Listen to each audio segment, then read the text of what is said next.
see another example of our examples. And we saw two ways of doing iterations. Later on, we will see another way in the tank example we are going to do in 15 minutes or so. And we can see other things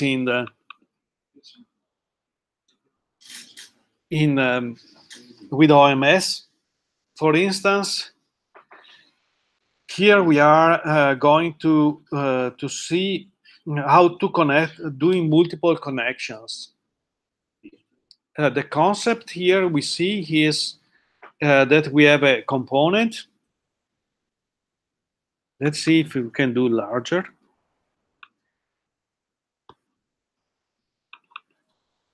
Okay. We have a component. This component get an initial data. Then the component do something, and it has an output variable which is called var here. This actually a variable is given input into two different components.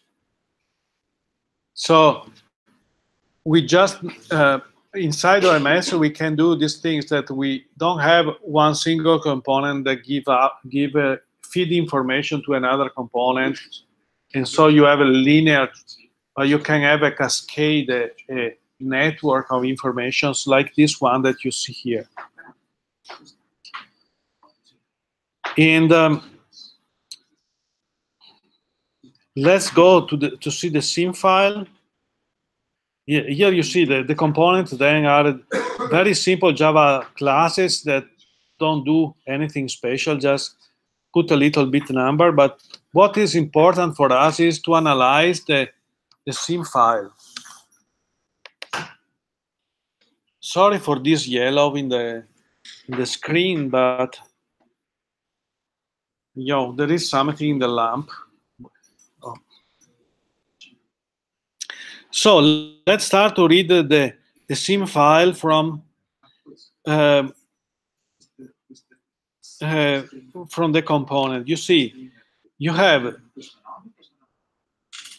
3 ways here to make the connection. Here you have C1 var to C2 C3. This is not the usual way we are going.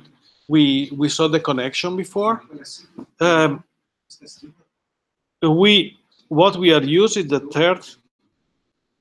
third situation, which is the variable from the first C1 goes as input of the C2, and then the variable of the C1 again was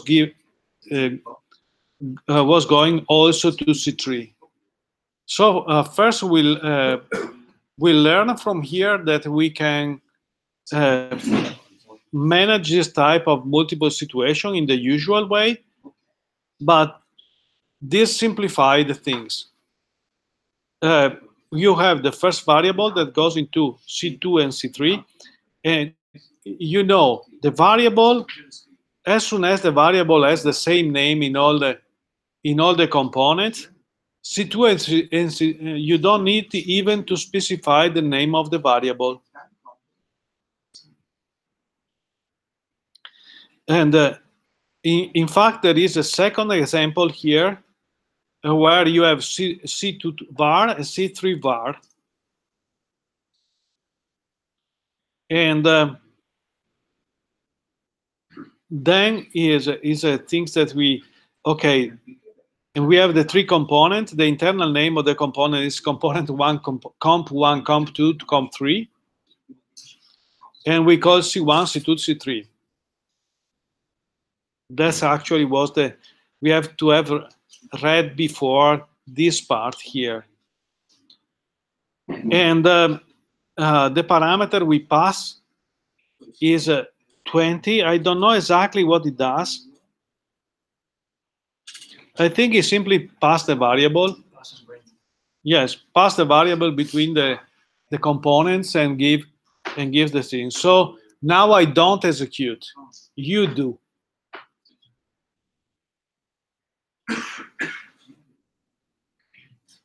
There is any reason why you didn't choose the model after the model and the bracket?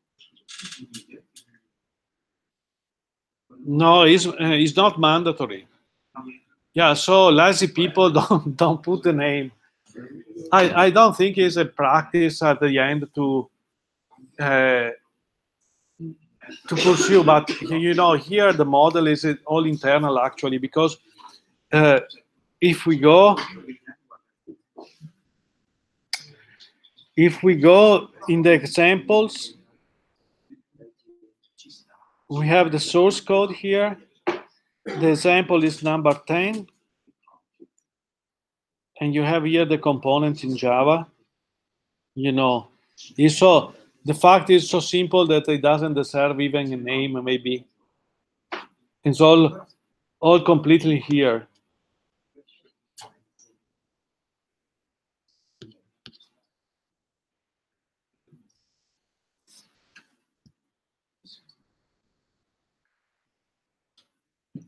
Other questions?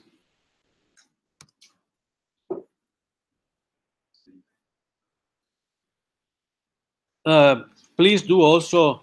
Okay, I also execute. I don't like more.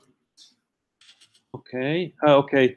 I was trying to execute to change the code here. Is so okay.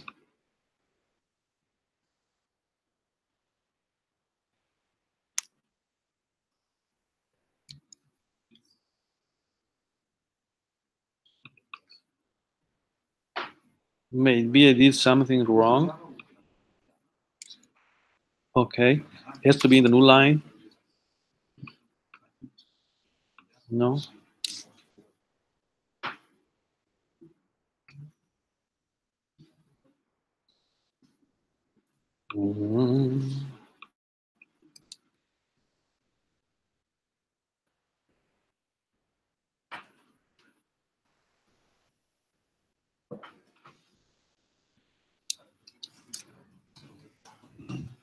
Okay, I don't need it.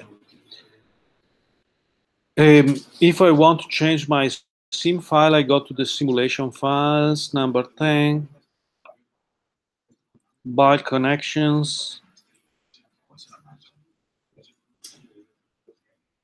Haha, here I have 340. I did already some change. It was 20. Yes. I can put 21.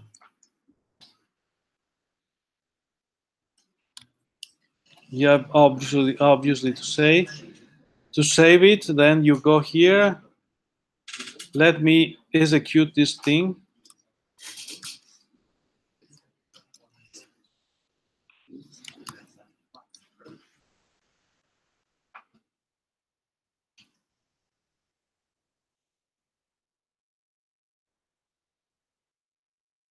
We can skip this one. This one is all comments. Okay.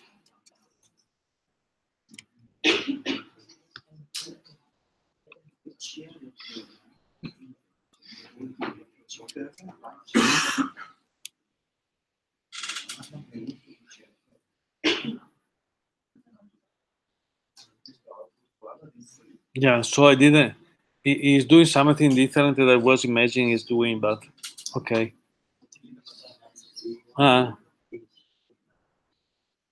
Okay, it's just multiplying apparently, and you have the two outputs.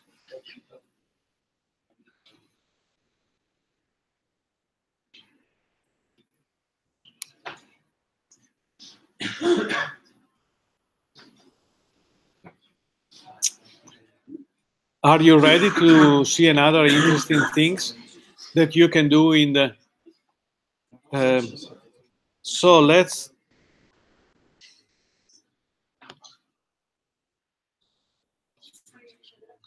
close a little bit.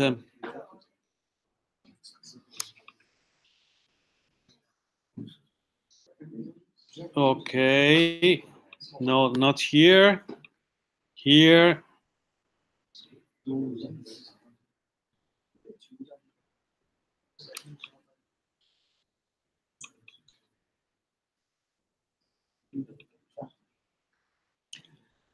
This is a nice thing that can be important and maybe is important also for Michele and for Niccolò, which is feedbacks.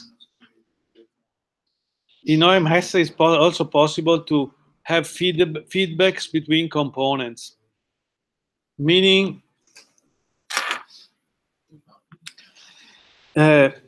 we just illustrate here, we have two components. They don't do anything special as usual if you go and look at the code. And the first component take two inputs. One is called FB and the other is called initial. The first component gives an output. The output is taken by the second component, is processed and done something, then is sent back to the first component. And as you see here, the result is a feedback connection. So you can give you can also implement, let's say, externally, not internally to the code, iteration. Maybe you have two codes. We have one example, for instance, in our research work where we calculate the water content of water, and we calculate also the evapotranspiration. The evapotranspiration depends on the water content, but at the same time, the water content depends on evapotranspiration. So first we have read the water contents, then we do a guess of the evapotranspiration, then we put back, which is our guess of evapotranspiration, to the first component, and give a second guess of the evapotranspiration, and we stop at a certain moment. We are actually not doing inside OMS in this moment here, but we can do. So it obviously here you have also a statement where you have to stop these iterations, and now we go to see how the sim file is produced. So first we go to the component part. We have two components. One is called component 1 and the other is called comp2. Exercise 11, we call C1 and C2 in our internal things. And the connection is then C1, FB, in particular the variable, goes as an input as C2. Okay, we actually learned from the example before, but I never tried, if I have to be sincere, that if we take away the FB from the second one, it should work anyway. X11 sorry if I missed something, but X11.comp1 is a Java class. X11.comp1 is not a Java. X11 is a Java class. Comp1, we can go and see. Okay, we have a package X11 and a class comp2. Okay. Okay. So there is an comp1. Sorry? The language is Groovy The here. language of the sim file is a subset of Groovy. the language of the which these components are programmed is Java. Potentially, we should have, I already said, component done in Fortran, done in C++, done in something done in Python, and also something done in R. The last two we never tried before. No, okay, no, but I don't want to go into the details. And excellent one, it's important that you will do the first, I think, So, first line for the input static okay. because I have only the sim, I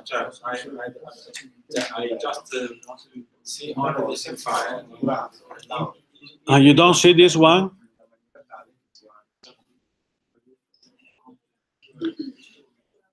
Yeah, these are actually how the classes are done in Java, but I wouldn't go actually in the detail of Java because most of you don't know Java, so will not very.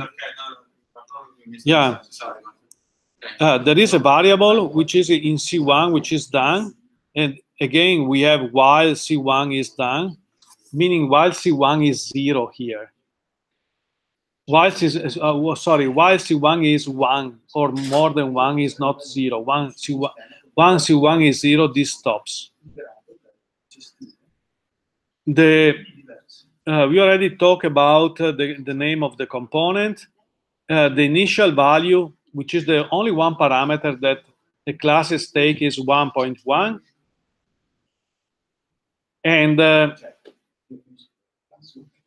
And the feedback here, we have further fields, which didn't documented before when I made the general presentation about how a sim file is done. We have another one thing which is feedback, and this says that also, yes, we have C1 that goes into CB, but then we also get the result from C2 that goes to C1. And this is present in this feedback part of the simulation. So what I invite now to you to do is try to run the feedback and maybe changing the value to see what happens. For doing the thing inside the Jupyter Lab, you have to open, obviously, the sim file and modify the sim file in case.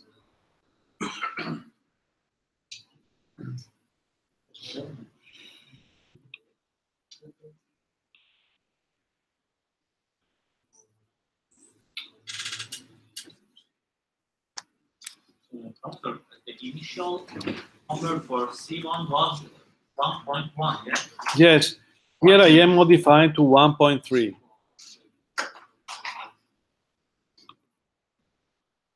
So now I execute all the command in row.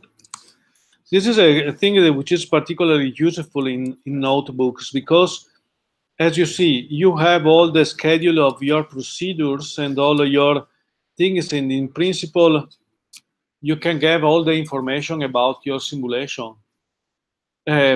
Mostly here, I also with this with this file, with this figure that, by the way, is by Olaf David, who is the chief maintainer of this of OMS.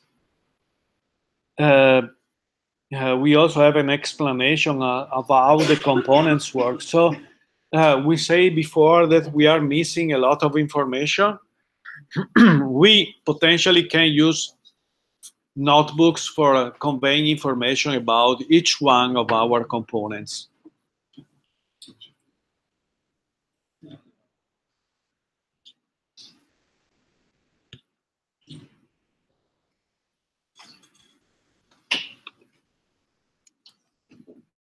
Then I execute. I change my variable to 1.3. No, what?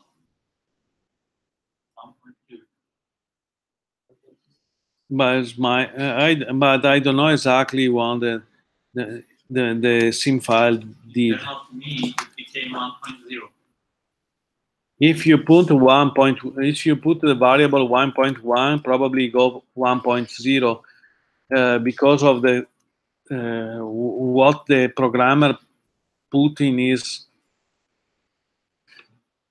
in the class that we have above a year, but I am not. Now I change and I am de-executing. Let's see. One thing I can do is I add the things here and I say, okay, now I have changed my variable, my input variable to 1.1 again.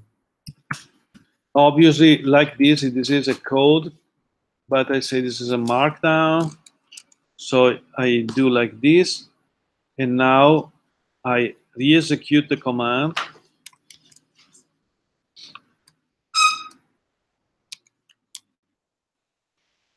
And see what happens.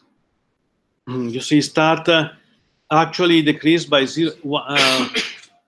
It decreased by 0.1 at each time. So it starts from 1.0 if I put the initial value to 1.1. Here you have some strange things because sometimes, for some reasons, 3.7 and 4.7 are represented as with decimal here for some rounding reason.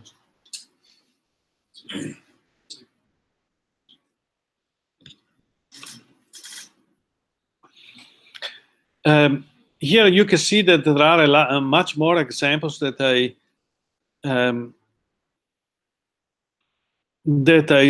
show, in the sense that if you go to simulations, I did 1, I did 2, I did 5, I did 6, then I went to 11, to 10, then to 11. In the between, you have many other simulation files for which I didn't produce the Python lab file. I didn't do, but you can do. You can browse for yourself what the simulation file do and try to understand what they do. If you don't understand, you ask me maybe tomorrow on in the day.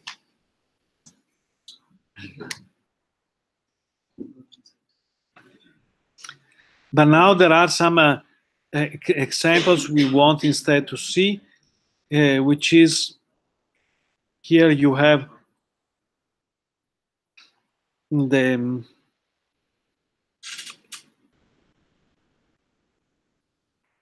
time series.